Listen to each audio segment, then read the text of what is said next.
안녕하세요. 오늘은 명리학의 고서 중 하나인 적천수천미에 대해 알아보겠습니다. 적천수천미는 청나라 시대에 술사 임철초 선생이 명나라 시대의 적천수 책을 증주한 것으로 그 역사와 특징에 대해 자세히 살펴보겠습니다. 많은 분들이 궁금해하시는 이 책의 내용과 가치에 대해 깊이 있게 이해해 볼 수 있는 시간이 되었으면 합니다. 질문에 답하는 형식으로 진행해 보도록 하겠습니다. 명리학 고서 중 왜 적천수천미가 유명합니까?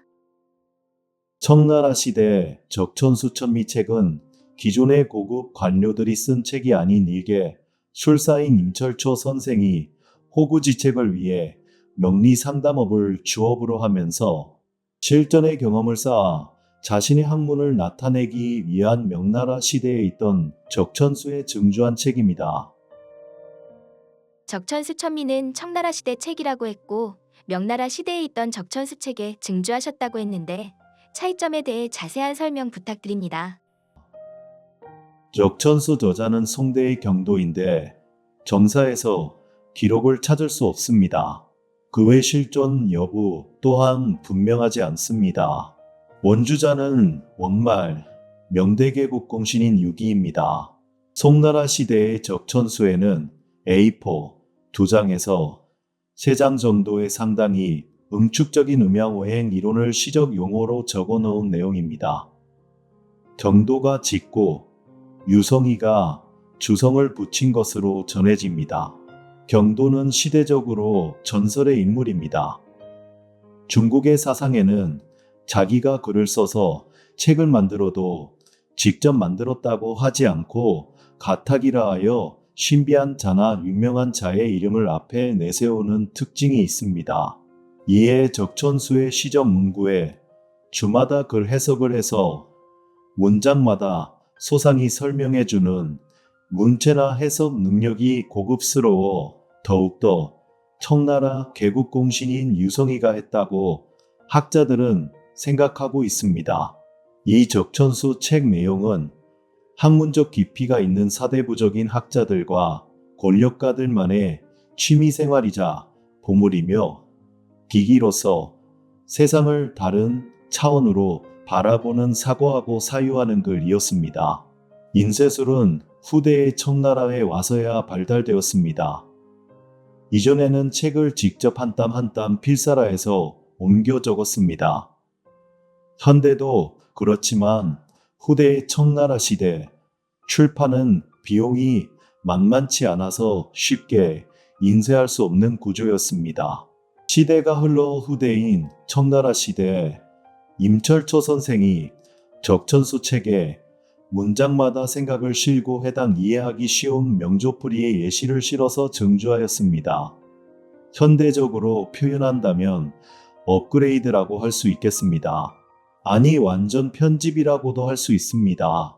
청나라 시대 임철초 선생의 적천수천미 책 본문에 손시서문 내용 중에는 적천수란 책의 이름과 달리하기 위해 천미라고 장명한 장본인이 손시본인이라고 밝히고 있습니다.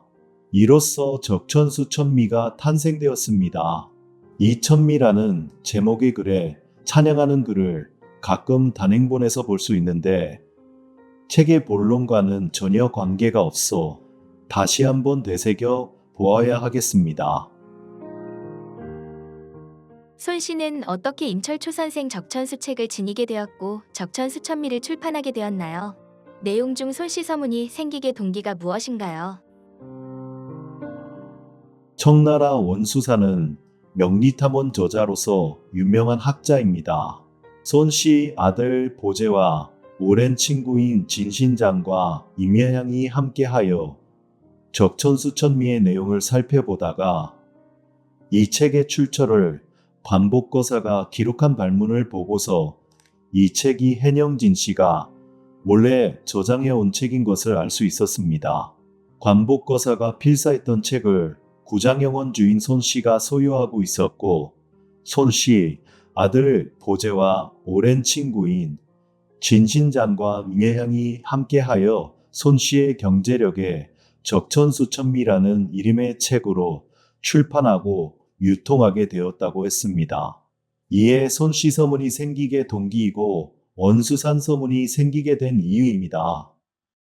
임철초 선생 신분과 출생 지역 어떻게 고급 관료도 아니면서 명리학에 관심을 가지셨을까요?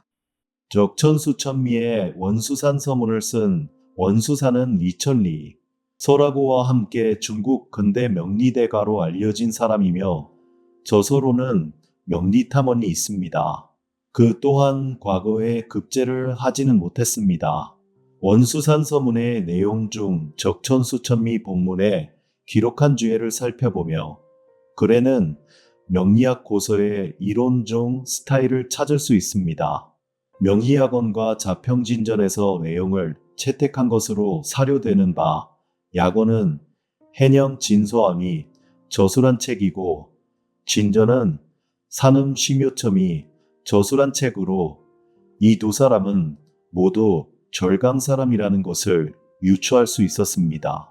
이 책은 세상에 출판된 것이 없으니 개인적으로 필사하여 전달되고 있었는데 그 중에도 절강 사람들이 많았습니다.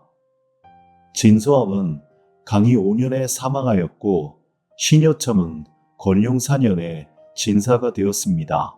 적천수천미 본문 내용 중 임철초 선생이 건룡 38년에 출생한 것으로 계산을 해보면 그들과 시대 차이가 길게는 약 100년이 좀 넘고 짧게는 단지 몇십 년밖에 차이가 나지 않습니다. 이것으로 볼 때 임 선생도 절강 사람이 아니겠는가 하고 추측을 해보았습니다. 마지막 질문 드리겠습니다. 적천수천미는 다른 명리고서와 어떻게 차별화되고 있나요? 임철초 선생 적천수천미에 대한 연구로 그의 명리학적 배경과 사상을 짐작해서 파악해 볼 수 있습니다. 또한 적천수천미를 통해 나타난 청나라 문화와 사람들의 사회적 모습을 유추해 볼 수 있습니다. 임철초 선생의 적천수천미는 기존의 명리학 이론과 그 특성, 학문적 체계의 짜임새 등 운명을 판단하는 기준과 감명 방법에서 명리고서와는 차원이 다른 방식으로 명조 사례의 예시에서 방법과 순서 등을 정확히 알 수 있었습니다. 이처럼 적천수천미는 명리학의 고전 중 가장 유명한 책으로 송대부터 전해져 온 적천수의 청나라 시대 임철초 선생의 견해와 해설이 더해져 완성된 책입니다. 이 책은 명리학에 대한 깊이 있는 통찰을 제공하며 현재에도 많은 이들의 관심을 받고 있습니다. 다음에는 적천수천미의 구체적인 내용과 특징에 대해 살펴보도록 하겠습니다. 여러분의 많은 관심 부탁드립니다.